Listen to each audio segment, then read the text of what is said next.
పాకిస్తాన్కు సపోర్ట్ చేస్తున్న దేశాలకు ఆంధ్ర గట్టిగానే షాక్ ఇచ్చింది. టర్కీ, అజర్బైజాన్కు మనోళ్లు మామూలు ఝలకివ్వలేదు. ఏకంగా పర్యాటక రంగంపైనే దెబ్బ కొట్టారు. ప్రజాగ్రహం కట్టలు తెంచుకుంటే ఏ శక్తి ఆపలేదని మరోసారి రుజువైంది. గతంలో పాలరాళ్లు, యాపిల్ వ్యాపారులు చూపిన తెగువ ఇప్పుడు పర్యాటక రంగంలోనూ కనిపిస్తోంది. విషయం ఏంటంటే, ప్రతి ఏటా మన ఆంధ్ర నుంచి వేల మంది హాలిడే ఎంజాయ్ చేయడానికి టర్కీ, అజర్బైజాన్ లాంటి దేశాలకు క్యూ కట్టేవారు. దాదాపు 12,000 మంది పర్యాటకులు మన రాష్ట్రం నుంచి వెళ్తుండేవారు. అంటే ఆ దేశాలకు మన వాళ్ల నుంచి ఎంతటి ఆదాయం సమకూరుతుందో అర్థం చేసుకోవచ్చు.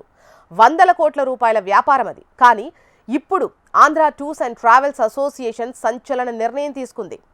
టర్కీ, అజర్బైజాన్లకు వెళ్లే అన్ని టూర్ ప్యాకేజీలను రద్దు చేస్తున్నట్లు ప్రకటించి ఆయా దేశాలకు వెన్నులో వణుకు పుట్టించింది.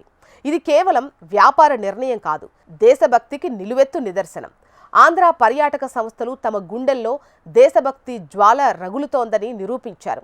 ఈ దెబ్బతో పాకిస్తాన్కు కొమ్ము కాసే దేశాలకు ఇది ఒక హెచ్చరిక గంట. భారతీయతను, దేశ ప్రయోజనాలను దెబ్బతీస్తే ఇలాంటి ఎదురు దెబ్బలు తప్పవని ఆంధ్రులు చాటి చెప్పారు. ఇకపై ఆ దేశాల పర్యాటక ఖజానాకు మన ఆంధ్ర నుంచి చిల్లి గవ్వ కూడా వెళ్లదు. ఈ దెబ్బతో ఆ దేశాల ఆర్థిక పునాదులు కదిలిపోవడం ఖాయమని అంటున్నారు. శత్రువులకు అండగా నిలిస్తే ఇలాంటి ఆర్థిక దాడులు తప్పవని ఆంధ్రులు తమ చర్యల ద్వారా ప్రపంచానికి చాటి చెప్పారని ప్రశంసిస్తున్నారు. ఇది కేవలం పర్యాటక నిషేధం కాదు, ఓ వ్యూహాత్మక ఆర్థిక అస్త్రం. ఆంధ్ర గర్జన ఇప్పుడు యావత్ దేశానికి స్ఫూర్తినిస్తోంది. వాళ్ల ఖజానాకు మన నిర్ణయంతో పడ్డ గండి ఇప్పుడే మొదలైంది. మన డబ్బుతో మనకే సున్నం పెట్టాలనుకునే వారికి ఇది సరైన గుణపాఠం.